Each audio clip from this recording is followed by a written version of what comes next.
kid, what were the things that your grandparents or parents told you about the time of Marcos? Did they tell you that the Philippines was in its golden era because of the connections and structures that Ferdinand E. Marcos made? Were they able to mention that the country was very rich because of the conversion of dollars to peso at that time was equal to 1:2? Let me tell you the truth. The things mentioned were all false. Let me take you back to the Marcos era. The Philippines was thriving and was second next to Japan in terms of economic growth. The agricultural sector brought the country its riches because of high-yielding crops varieties and new irrigation and mechanization techniques.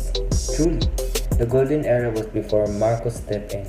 In addition to what Joshua said, the structures that the administration of Marcos built was one of the justification of our whooping debt to other nations amounting to $26.7 billion that we are still paying until 2025. The other justification is the ill-gotten wealth of the family that was transferred to different Swiss bank accounts under numerous names. Imagine, what the country would be if the Marcoses did not do that.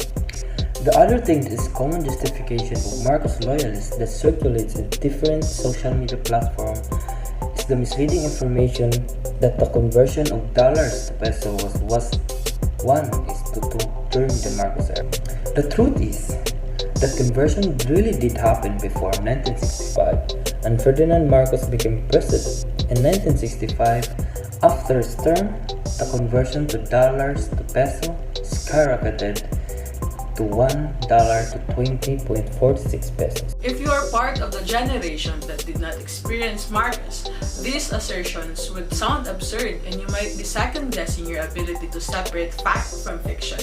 Well, the Philippines' historical identity is being rewritten by expanding bodies of historical revisionism. With the plan of Bongbong Marcos to run for president this coming election period, Philippine historical revisionism is a resounding controversial topic that is brought up by the media. The revisioning of the Philippine history, especially the agony and cry of those who suffered during martial law, is highly discouraged by a lot of people, mainly by the victims of this period of dictatorship under the regime of Ferdinand Marcos. So what is Philippine historical revisionism? Why is it being avoided by the many? What is its implication to the history and education of today? To answer those questions, Zoe, let us first define what is historical revisionism. According to Buell in 2021, historical revisionism is the process where a certain event, record, or period of history is revisited and viewed in a new light of perspective that is very different from what it was thought to be before. The revisioning of this certain period of history is very fragile, and it can affect our future generation perceive the history of our culture. If only we can revise it in a way that we do not dismiss and give offense to those who suffered and died during this time. And also, take note of the economic growth and infrastructural development that also took place during that martial law. Do you think it's possible? This group agrees that the best solution for historical revisionism is through fact-checking.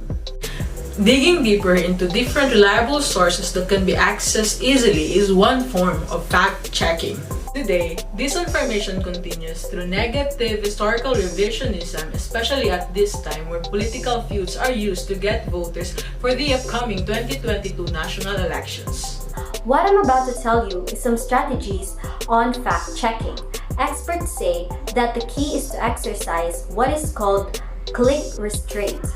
Before you repost, retweet, or re-whatever, wait for 30 seconds and ask yourself, do I know this is real?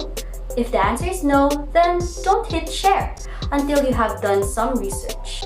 Additionally, when you encounter something on social media, try not just to read the headline to avoid doing the same mistakes.